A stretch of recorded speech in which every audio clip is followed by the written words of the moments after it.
Hi, today I'm for the Galaxy Tab S6 Lite 2022 and I'll show you how to link just Bixby on this device from the power key button.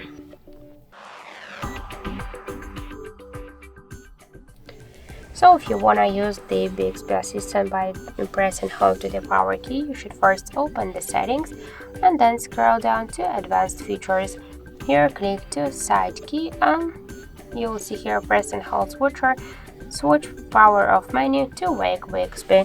Now let's just press and hold the power key button and we can see that the Bixby is activated. To turn it off, just click switch Bixby to the power off menu. So that's it, thank you for watching, and if you find this video helpful, don't forget to leave a like, comment and to subscribe our channel.